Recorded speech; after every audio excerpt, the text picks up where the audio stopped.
I really like massaging you. I mean, I like that before you were pregnant. I like being close to you and yeah, having a chance to massage you, rub your feet, and moisturize your belly.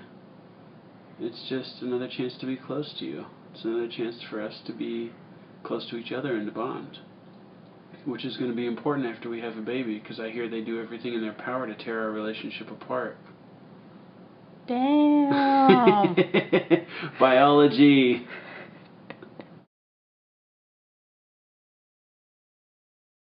The fiercely protective thing? Yes. Yeah, I've been kind of crazy. It's been really interesting because it's very obviously like an impulse, and I mean, as you know, people, we have impulse control. That's kind of one of the things that sets us apart. But man, I notice the impulse a lot more. It is very real. I do not take things lightly, especially when it comes to you. I will not have anybody disrespecting you. I will not have any. I guess to put this more succinctly, I will not have anyone adding any stress to your life in any way, shape, or form. Period. So like when you were talking to your friend the other day, I won't name any names, and I made her cry. It wasn't because she said anything bad to you. It was because I could tell from the tone of your voice that she was stressing you out on the phone. And she was just asking about the home birth.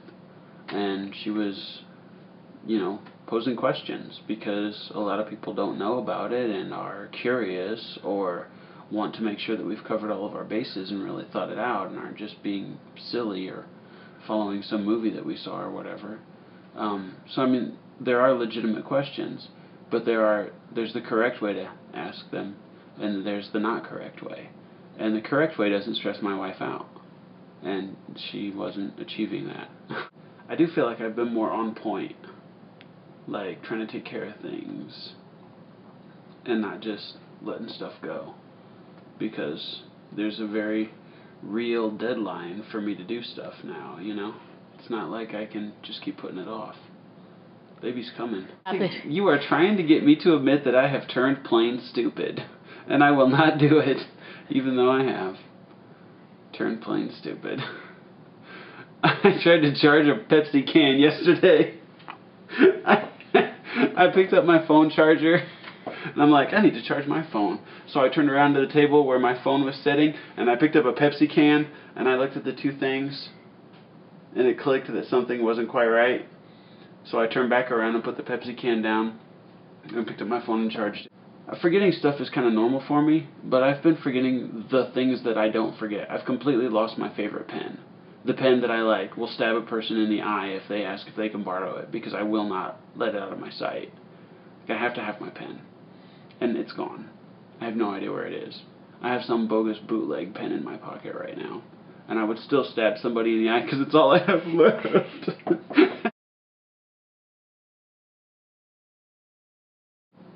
You have something very special within you right now.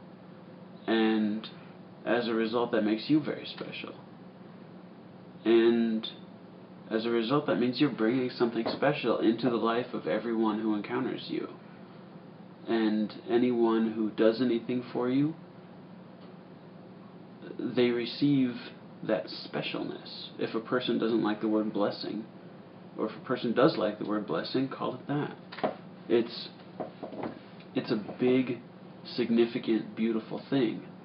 And that's what you have to give to the world right now. I mean, you just know, like innately, when you see a pregnant person, you're happy. Because it's a wonderful thing. That's the natural response, or it seems like it to me.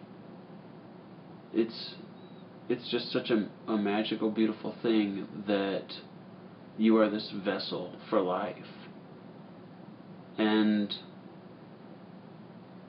it's just important for people to recognize how great that is. Great in terms of awesome, but great in terms of like huge significance. And I guess like one of the aspects of the walking blessing is that if somebody feeds you a meal, they are blessed for having nourished you. It just goes back to the idea that what you put out into the universe comes back to you. You treat them the way that I treat everyone who comes into contact with you. You knock them on your ass and blame it on the pregnancy hormones and tell them how to act. Oh, I wish it was that easy. Yeah, I do too. I don't know. I mean, it's a tough thing. I guess it's most important to try to be understanding of that other person's situation too. I mean, in some relationships, the baby isn't as well planned for as we did. Sometimes they come unexpectedly. Sometimes we don't get to choose when they come. Sometimes they don't come when we want them to, or at all. And there are lots of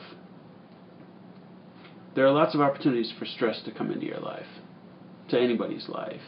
And when we're stressed, we don't react to things as well as we should. Just like this weekend, I snapped at you a couple of times because I was stressed. And I have to come back and apologize afterwards when I'm not stressed, but while I'm still stressed, that's difficult to do. So we just have to be understanding of one another and try and find that happy place where we can support each other.